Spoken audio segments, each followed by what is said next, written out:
he went a few years without drinking anything, but he probably was at that time. So David had to leave, and then finally Judy Storm and I left, and we had to walk past him to get out the front door, past Bob.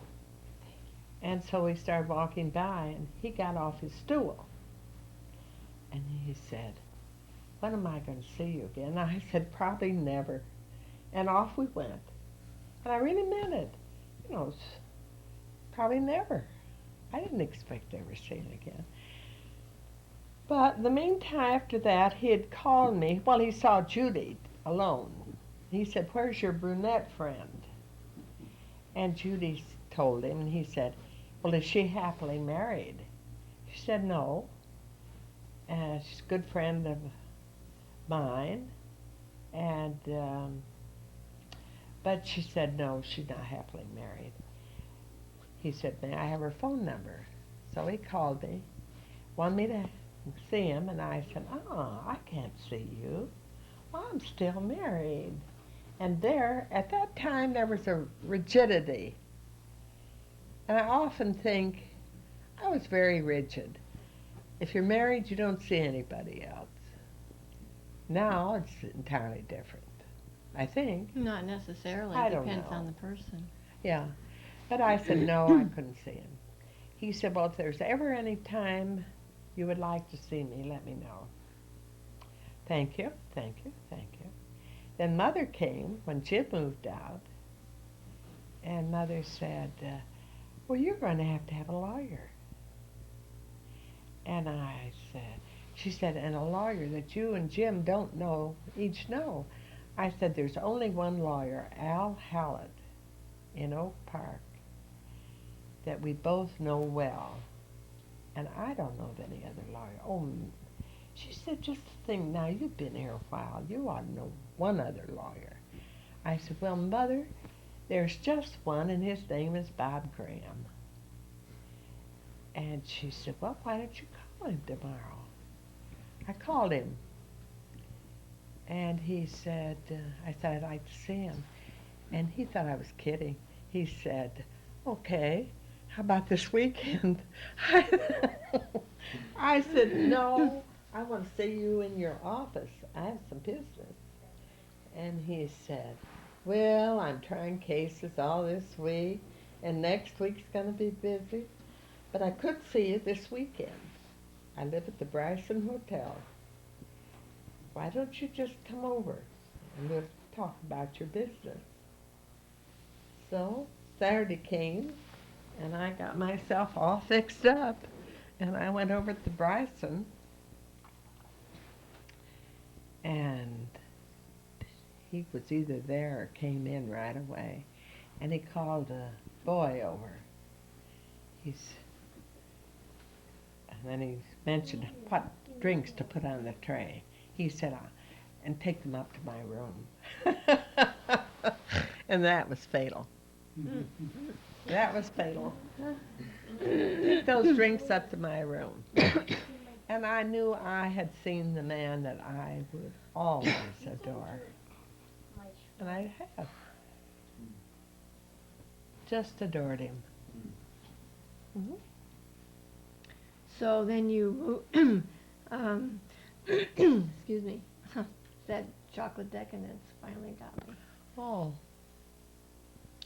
So you moved, he got a job then in Moline, didn't he? Bob? Yeah. Oh, yes, after much interviewing and everything. His firm wanted a high-powered trial lawyer, and they had tried out one or two that hadn't worked. And they said they were going to be very careful in getting the next one. But Bob was just nuts about this firm, and they were pleased with him, and so that's the end of the story. What do you mean the end of the story? Well, our life starts in Moline. Oh, okay.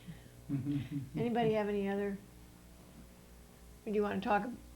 You want to know what happened in Moline? You want to go home and go to bed? Hell no, nobody wants to know what happened in Moline. We got off the story because of Jim. And Jim's all taken care of. Oh, But I went to visit him every summer, didn't I, after we moved to Moline? Yes, we'd put you on Rock Zephyr. Island, Rock Island Rocket, wasn't it? Rocky Mountain Rocket? Or No, Rock Rocky Island, Mountain, Rock Island. Rock Island Rocket. Probably. And there was this wonderful colored man that always helped us. We'd let you go up the step and he'd say, I'll take good care of her. How old was she? Oh, from the time she was probably about 4 or 5. Oh, didn't we move to Moline when I was 5, though, I thought? Well, then it was 5 or 6. Yeah. Or 6 or 7. 6 or 7. But Di was always going to Chicago, it seemed. How far was it? How long did it It was 150 miles from Moline. And one time there, what was it? Did we have Jane with us? And you and Jim and Bob, and maybe Bobby and Mimi and I. We were at the Cape Cod room down at the Drake, one of our favorite spots. And we had told Jim, I guess we were putting you in his hands, and that was probably it. We had taken you up with us. And so he was to come down and meet us there, but we were all eating dinner or lunch or something in the Cape Cod room. At Bobwood, he told the story many times how I got with my ex-husband, at this dinner table, and how we started talking about, the White Mountains and time in Massachusetts. And he chuckled all the time. Bob. Oh, why was he chuckling? Well, he thought it was very amusing. He knew there was nothing there anymore at all. But I think Lucille and Bob and Jim had a pretty good life together. Though Di would come home and she'd say, "Oh, Mom, they argue all the time." That's because he argues. They argue, that's right. They argue all the time. And Lucille smokes all the time and has to have her drinks before dinner. And you see, that was so contrary to his life. But she was able to completely carry her weight financially. She was a supervisor in the Chicago schools. Oh, she was Music. music. She was a Yeah. music teacher. Yeah, well, Yeah. wasn't she a music supervisor? Which Well, always sounded very good to me, and cool. Should think she. And Jim had to have a mate that was bringing in her share. Because I don't think he was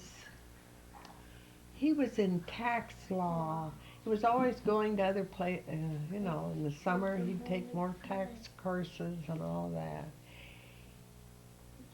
I don't think it was, maybe eventually it was productive, I don't know, but at those early times, I knew what he really wanted was someone that had an interest in the career. And Lucille was made to order. She was able to carry her weight. And then after they had Chari, well, that kind of cemented that couple maybe together. Well, she was Catholic, and so she wasn't brought up to believe in divorce. So even though it might have been difficult for her, It may have been difficult, but I don't think it ever probably entered her head to ever get a divorce from Jim. no, she just drank more. Oh, she did? Yeah. Actually, he's a pretty difficult man, huh? Well, I guess everybody is, But they didn't get divorced, right? no, they Ever. didn't get divorced. No, she As- died instead. As Di said, she was Catholic and didn't believe in divorce, but I think if it had been too difficult, she'd have found a way. But by that time, I think Jim had his own way of life and he didn't interfere with her. She probably led her own life. But you'd always complain that they fought. They argued. They argued. They argued.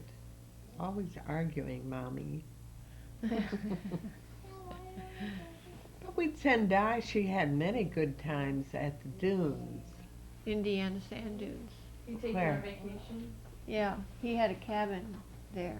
Oh. And Mrs. Elworth would go. Oh.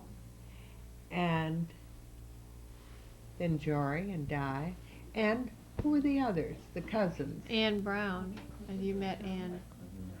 And Anne was Lucille's. Lucille's niece. Yeah.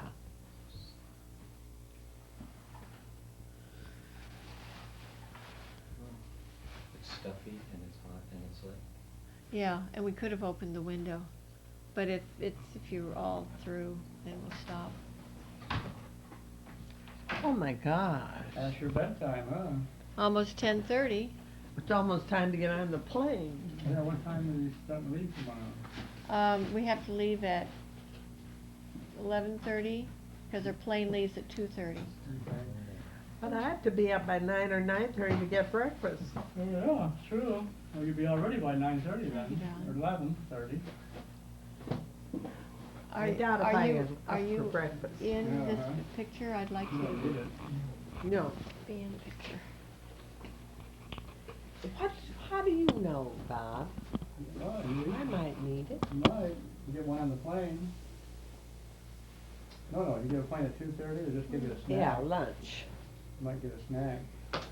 Will A your son snack be there is- to pick you up? Huh? Will your son be there to pick you up? Probably not. We never I pick Come him here. up. No. Oh, you don't? Just call into a cab. Oh, you do? You're a Do you, little, do you live very you're far a from the little airport? mad dog. You're a mad Yeah, dog, Madison. pretty far. Sing the song. It's too far Now to go what? get in the Sing, congestion of the airport. Sing Uh-huh. And Wild Thing. The cabbie rolls me right up, I can't. Yeah. carries Look right my in the camera. bags Sing right Wild up to Thing. my bed. Well, I can't.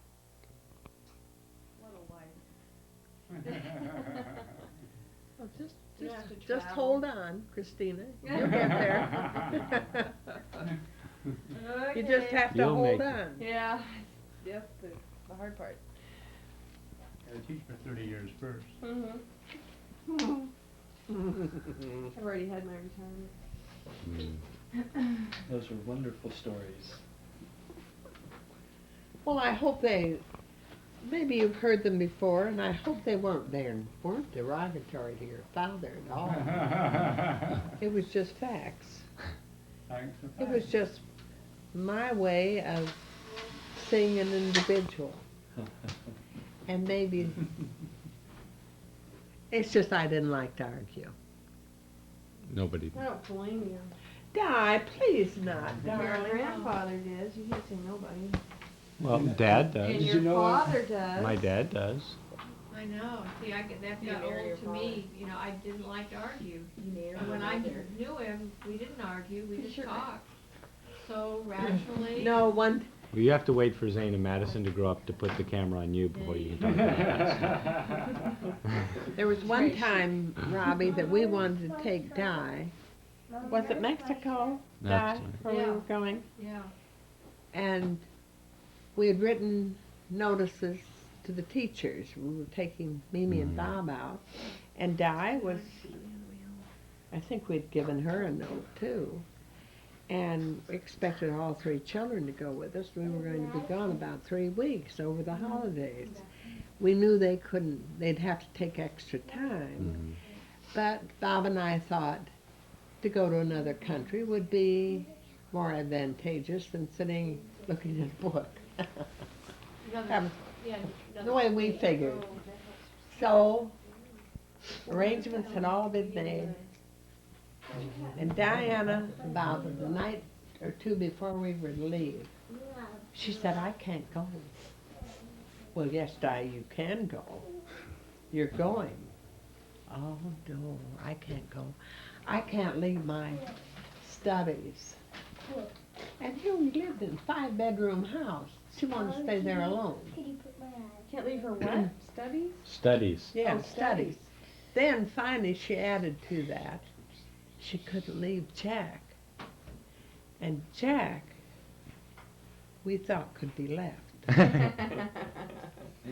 Convinced her to plan the trip, huh? And she said, well, I called him and told him that you were going to take me, and he's coming right over.